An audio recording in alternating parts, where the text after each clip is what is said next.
All right, WMC, this is the video to find the winner of my 3MVP Canvas number 4. So we'll check the time, September 19th at 6 p.m. Going to go over to the Raz and type live.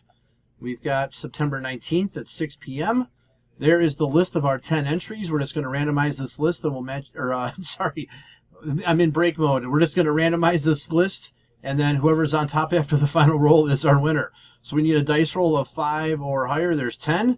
All right, 10 times. Here we go. 1, 2, 3, 4, 5, 6, 7, 8, 9. Last and final. Here we go. Good luck. It is Jake. Spot 4 is your winner.